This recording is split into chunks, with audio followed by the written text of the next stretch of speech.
আসসালামু আলাইকুম। প্রবর্তন এবং ম্যাথমেটিক্সের পক্ষ থেকে তোমাদের সবাইকে স্বাগতম। এইচএসসি এমসিকিউ সলভিং সিরিজের এই ক্লাসগুলোতে আমরা ইন্টিগ্রেশনের এমসিকিউ সলভ করব এবং আমাদের রেফারেন্স বই হচ্ছে কেতাব স্যারের বই। তো কেতাব স্যারের বইয়ের অনুশীলনীর এমসিকিউ গুলো আমরা সমাধান করে দিব বা টাইপ ধরে ধরে। তো এমন না যে শুধু আমি অনুশীলনীর এমসিকিউ গুলো করাবো, বিষয়টা এরকম না। অনুশীলনীর একটা এমসিকিউ নিব এবং সেই টাইপ ধরে আমরা আরো অন্যান্য যে এমসিকিউ গুলো আছে এবং ইম্পর্টেন্ট কনসেপ্ট আছে সেগুলো সমাধান করব। তো তোমরা আমার যারা আগের ভিডিওটা দেখেছো, এর আগে কিন্তু পার্ট 1 এসেছে, এটা কিন্তু এই সিরিজের সেকেন্ড পর্ব। তো পার্ট 1-এ আমি কিন্তু এই টাইপটা নিয়ে কাজ করেছিলাম এবং এই অঙ্কটা করাইতে যে আমি কিন্তু দেখলাম যে এই অঙ্কটা হচ্ছে কি স্পেশাল একটা ক্যাটাগরির অঙ্ক। দেন ওয়ালিস থিওরেম তোমাদেরকে পড়াইছিলাম পার্ট 1-এ।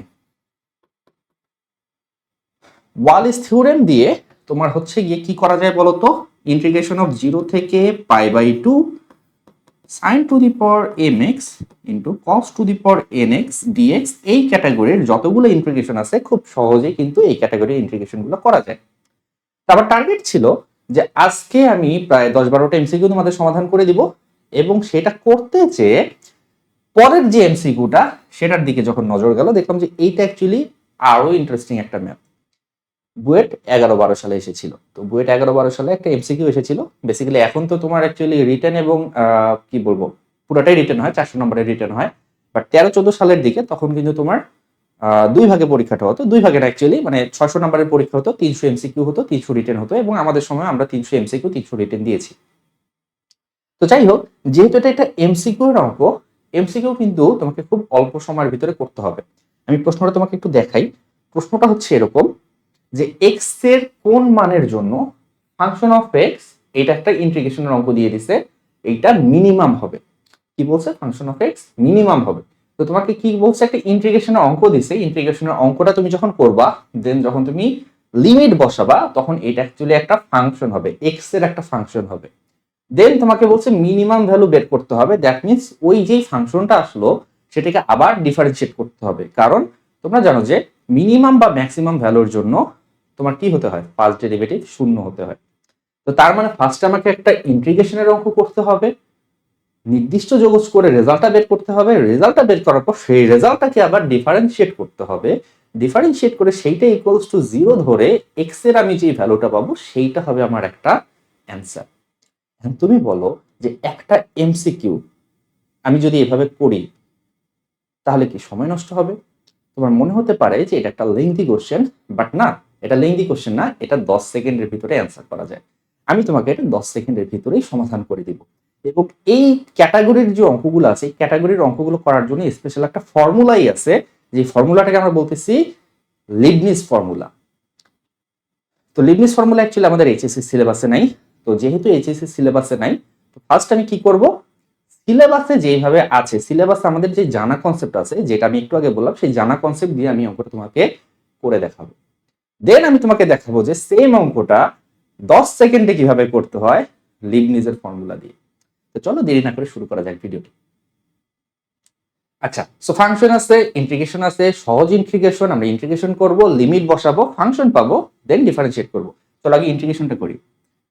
আচ্ছা, তো এটাকে একটু সাজায় গোছায় লিখে আমি দুটো ভেঙে দিই। প্রথমে একটার উপরে দিলাম t square plus 3 d t minus constant হচ্ছে 3, এটাকে বাইরে বের করে দিলাম, ডিটি ডিভাইডেড বাই কি আছে টি স্কোয়ার প্লাস 3, সূত্র ফেলতে গেলে √3 হোল স্কোয়ার লিখতে হবে, 1 divided by a square plus x square, এই জন্য আমি এটাকে 3টাকে √3 হোল স্কোয়ার লিখলাম। এখানে ডিফারেন্সিয়েট করব, মানে সরি ইন্টিগ্রেট করব, বাট ইন্টিগ্রেশন করতে যে আমি দেখতেছি যে নিচে আমার যে ফাংশন, সেই ফাংশনের ডেরিভেটিভটা যদি উপরে থাকতো তাহলে সূত্র পড়তো। ফাংশনের ডেরিভেটিভ থাকতে হবে উপরে, তো নিচের ফাংশনের ডেরিভেটিভ হচ্ছে 2t, তো আমি সূত্র ফেলার জন্য উপরে একটা 2 দিলাম, ব্যালেন্স করার জন্য একটা হাফ দিলাম। এখন পুরো জিনিসটা রেডি, জাস্ট সূত্রটা ফেলে দাও। হাফ নিচের ফাংশনের ডেরিভেটিভ যদি উপরে থাকে তাহলে আমাদের অ্যান্সার হচ্ছে লন হর, হর মানে কত, হর মানে হচ্ছে t square plus 3, upper limit x, lower limit 0, minus 3, 1 divided by a square plus x square, ইন্টিগ্রেশনের সূত্র হচ্ছে 1 by a tan inverse x by a, so 1 divided by √3 tan inverse x, x তো না অ্যাকচুয়ালি আমার হবে t t divided by root 3 upper limit x lower limit 0। So লিমিটটা একটু বসাই। হাফ লিমিট বসালে আমার চলে আসতেছে ln x স্কয়ার প্লাস 3, 0 বসালে অ্যাকচুয়ালি চলে আসবে minus ln 3 minus 3 1 by root 3 tan inverse x by root 3 minus বাকিটা 0 বসালে পুরাটা 0। সো এই হচ্ছে গিয়ে আমার ইন্টিগ্রেশনের রেজাল্ট। এখন এই ইন্টিগ্রেশনের রেজাল্ট আমরা পেয়ে গেছি, এটাকে আবার ডিফারেন্সিয়েট করতে হবে, তাই না? যেহেতু বলছে এটা হচ্ছে কি তোমার ফাংশন, এই ফাংশনটার মিনিমাম ভ্যালু বের করতে হবে, সো ফার্স্ট ডেরিভেটিভ বের করতে হবে। তো ফাংশনটা ফার্স্ট ডেরিভেটিভটা আমরা একটু বের করে নিই। ফাংশনটা আরেকবার লিখে নিই। আমার ফাংশনটা কি আসলো? ফাংশনটা আসলো half ln x square plus 3, এটা আসলো মাইনাস হাফ ln 3 মাইনাস, এখানে কি আসলো দেখো তো, এই 3 এর সাথে রুট 3 কাটাকাটি করলে আমার থাকবে হচ্ছে root 3 tan inverse x by root 3, root 3 tan inverse x by root 3, root 3 tan inverse x by root 3। Okay fine, then differentiate.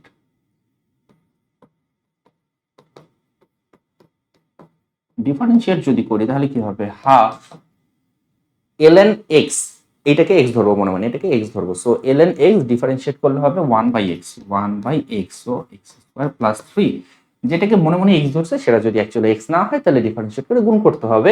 এটার ডেরিভেটিভ হচ্ছে 2x, সো 2x। এটা তো পুরোটাই একটা কনস্ট্যান্ট, কনস্ট্যান্টের ডেরিভেটিভ 0, সো এটা বাদ।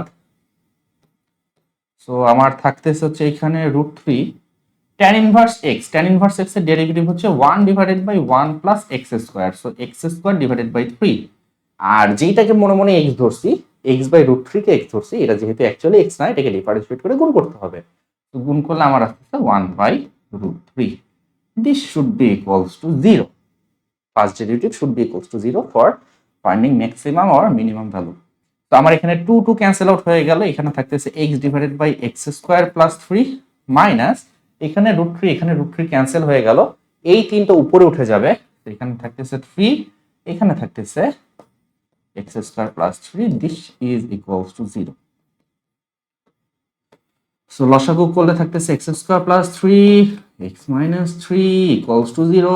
যদি গুণ করে দেই তাহলে x মাইনাস 3 এর ভ্যালু হবে 0, এইখান থেকে তুমি x এর ভ্যালুটা পেয়ে যাবে 3, and this is the answer. So আমাদের এমসিকিউ এর যে অপশন ছিল, অপশনে দেখো অপশন ঘ ছিল এবং অপশন ঘ হচ্ছে answer, and this is the normal process. তুমি যদি নর্মাল প্রসেস অঙ্কটা করতে চাও তোমার ঠিক এতটুকু সময়ই লাগবে, বা এর চেয়ে হয়তো একটু কম লাগবে। আমার হয়তো একটু, আমি তো স্লো করে ফেলছি, তোমরা হয়তো স্টুডেন্ট, কারেন্ট স্টুডেন্ট, তোমরা হয়তো আরেকটু ফাস্ট করতে পারবা, বাট তারপরে কিন্তু যথেষ্ট সময় তুমি খেয়ে ফেলছো, 2-2.5 মিনিট বা 3 মিনিট সময় তো লাগবেই।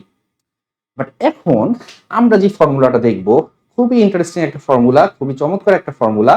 সেই ফর্মুলাটাকে আমরা বলতেছি Leibniz integral formula, Leibniz Newton ফর্মুলাও বলা যেতে পারে।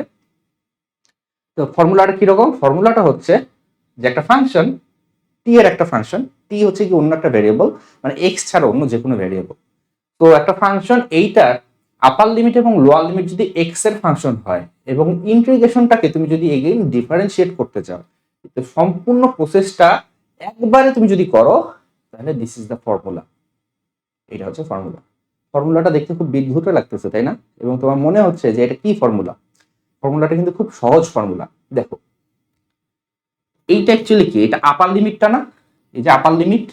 সো ফাংশনে জাস্ট আমি আপার লিমিটটা বসায় দিছি এবং এখানে দেখো আপার লিমিটের কি ডেরিভেটিভ। এইটা অ্যাকচুয়ালি কি বলো, লোয়ার লিমিটটা, এই যে লোয়ার লিমিট। তো ফাংশনের লোয়ার লিমিট বসাইছি এবং এখানে কি লোয়ার লিমিটের ডেরিভেটিভ। তো এই বাংলা কথাটা আমি যদি বাংলায় লিখি, সরি বাংলা কথাটা যদি ইংলিশে লিখি তাহলে কি হয়? ফাংশন অফ আপার লিমিট গুণন ddx অফ আপার লিমিট, যেহেতু আপার লিমিটে x এর একটা function, minus function of lower limit গুণন ddx অফ লোয়ার লিমিট। তো লিবনিজ ইন্টিগ্রাল বা লিবনিজের যে রেজাল্ট, এটা মনে রাখাটা কিন্তু খুবই সহজ একটা জিনিস। যখন একটা ফাংশনে ইন্টিগ্রেশন থাকবে এবং সেটাকে এগেইন ডিফারেন্সিয়েট করতে হবে, তখন তোমার রেজাল্ট হচ্ছে ফাংশন অফ আপার লিমিটের ডেরিভেটিভ। দেখো আমার কিন্তু ফাংশনকে ডিফারেন্সিয়েট করতে হচ্ছে না, আপার লিমিটকে ডিফারেন্সিয়েট করতে হচ্ছে। আবার মাইনাস হবে কি ফাংশন অফ লোয়ার লিমিটের ডেরিভেটিভ। মেইন অঙ্ক করার আগে আমি তোমাদেরকে একটা এক্সাম্পল দিই, মানে একবারই কাউন্টার একটা এক্সাম্পল। জাস্ট ফর্মুলায় যেই মানে শেপটা ছিল, ফর্মুলায় যে শেপটা ছিল একটা ইন্টিগ্রেশনের অঙ্ক, বাইরে হচ্ছে গিয়ে তার ডেরিভেটিভ, একবারে ওইরকম একটা অঙ্ক দিয়ে দিয়েছি। তো এখন তুমি চিন্তা করো, সাপোজ তুমি লিবনিজ জানো না, তুমি যদি লিবনিজ না জানো তাহলে তোমাকে 1/ln t এটাকে আগে ইন্টিগ্রেশন করতে হবে, লিমিট বসাইতে হবে, তারপরে এগেইন ডিফারেন্সিয়েট করতে হবে, তারপরে তুমি রেজাল্ট পাবা। বাট লিবনিজ ফর্মুলা কি বলতেছে? লিবনিজ ফর্মুলা বলতেছে যে না, এভাবে করার দরকার নেই, এই অঙ্কটার রেজাল্ট হবে, ফাংশনটা কি বলতো, আমার ফাংশনটা হচ্ছে গিয়ে 1/ln t, তাই না? এই যে 1/ln t এটা হচ্ছে কি ফাংশনটা। তো লিবনিজ বলতেছে যে ফাংশনে তুমি আগে আপার লিমিট বসাও। ওকে, সো ফাংশনে যদি আমি আপার লিমিট বসাই 1/ln x³, তারপরে বলতেছে যে আপার লিমিটটাকে ডিফারেন্সিয়েট করো, ddx অফ x³ মাইনাস, এরপরে বলতেছে যে ফাংশনটাতে লোয়ার লিমিট বসাও। তো ফাংশনটাতে যদি লোয়ার লিমিট বসাই তাহলে আসতেছে 1/ln x², দেন লোয়ার লিমিট যেটা আছে সেটাকে x² করতে হবে। তার মানে বিষয়টা দেখো, 1/ln t এটাকে কিন্তু ইন্টিগ্রেশন করতেই হচ্ছে না, উল্টা এটা একটা ডিফারেন্সিয়েশনের অঙ্ক হয়ে যাচ্ছে। এবং কিসের ডিফারেন্সিয়েশন করতে হচ্ছে?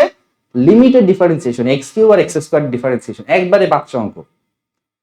সো এই বাচ্চা অঙ্কটার রেজাল্টটা কি হবে বলো? এটার ডিফারেন্সিয়েশন রেজাল্ট হচ্ছে 3x², এবং এই 3 সামনে চলে আসবে, সো এটা হচ্ছে 3ln x মাইনাস x² এর ডেরিভেটিভ হচ্ছে 2x, এবং এই 2 পাওয়ার, যেহেতু লগের ক্ষেত্রে পাওয়ারটা কি সামনে চলে আসে, সো 2 সামনে চলে আসবে, এটা হয়ে যাবে 2ln x সমান সমান 3 কাটা 2 কাটা কি দাঁড়ালো তাহলে? ln x x² minus x, and this is the answer. Clear? আচ্ছা, এবার আসো আমাদের এমসিকিউ এর অঙ্কে, যেটা বুয়েট 11-12 সালে এসেছিল, এটা এবার আমরা লিবনিজ অ্যাপ্লাই করে করব।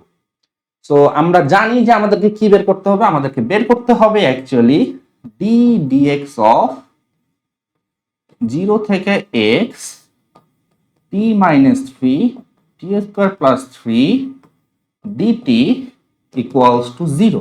এই জিনিসটা অ্যাকচুয়ালি আমাদেরকে বের করতে হবে, তাই না? সো এই জিনিসটা বের করব আমরা। আমাদেরকে কি করতে হবে? ফার্স্টে এইটা হচ্ছে গিয়ে ফাংশন, এই ফাংশনে ফার্স্টে আপার লিমিট বসাবো। আপার লিমিট যদি বসাই দিই তাহলে x minus 3 x² plus 3, এরপরে আপার লিমিটের ডেরিভেটিভ অর্থাৎ x এর ডেরিভেটিভ যেটা হচ্ছে গিয়ে 1 লিখলাম না, মাইনাস, এরপরে কি করতে হবে বলতো? ফাংশনে লোয়ার লিমিট বসাতে হবে অর্থাৎ 0 বসাতে হবে। তো তুমি যদি ফাংশনে 0 বসাও, 0 বসালে 0 minus 3 0 plus 3, এরপর 0 ডেরিভেটিভ তো 0, তো 0 ডেরিভেটিভ 0 গুণ করলে পুরাটা 0, এইটা ইকুয়ালস টু 0। তো দেখো আমরা অনেক কষ্ট করে 2 পেজ অঙ্ক করে যে জায়গাটা এসেছিলাম লিবনিজ দিয়ে, আমি একবারে সরাসরি জিনিসটাতে চলে এসেছি। এটা তো আলটিমেটলি 0, আমার থাকতেছে x minus 3 divided by x² plus 3। দেখো এটা কিন্তু আমার কখন এসেছিল? এই যে এইখানে চলে এসেছিল যেটা, ঠিক আছে? সেই জিনিসটা আমরা এক লাইনে করে ফেলেছি। ওকে, সো তোমরা জানো যে এটা ইকুয়ালস টু 0 হবে, সো x minus 3 এর ভ্যালু হবে 0, এইখান থেকে তোমার x এর ভ্যালুটা চলে আসবে 3। সো আলটিমেট ডেল্টা 10 সেকেন্ডের অঙ্ক না, এটা ছিল 5 সেকেন্ডের অঙ্ক। সো আমি বারবার একটা কথা বলি যে শেখার আসলে কোনো, মানে কি বলবো, শেখার আসলে কোনো বয়স নেই। হ্যাঁ, এটা ট্রু যে আমি যখন স্টুডেন্ট ছিলাম আমিও লিবনিজ ফর্মুলা পারতাম না, এবং মেবি এই অঙ্কটা যদি আমার পরীক্ষায় ভর্তি পরীক্ষা আসতো আমিও পারতাম না, ঠিক আছে? বাট অনেকেই আছে যারা পারে, এবং তারা পারে বিধায় তারা কিন্তু টপার হয়, ঠিক আছে? তো একটা জিনিস সবসময় বলি যে এই যে ছোট্ট একটা জিনিস মাথার এক কোনায় রেখে দিতে কোনো সমস্যা নাই, তুমি যদি মাথার একটা কোনায় রেখে দাও তোমার অ্যাকচুয়ালি কোনো লোড পড়বে না, তাই না? বাট এই ছোট্ট একটা জিনিস জানার জন্য তুমি যে 2.5 মার্কস পাবা, মানে এমসিকিউ গুলো অ্যাকচুয়ালি 2.5 মার্কসের ছিল, তো এই 2.5 মার্কস তোমার পজিশন কমপক্ষে 5 থেকে 10 বা আরো বেশি এগিয়ে নিয়ে আসবে। এবং এমনও হতে পারে এই আড়াই মার্কসের জন্য তুমি বইটা চান্স পাইছো, আরেকজন বইটা চান্স পায়নি।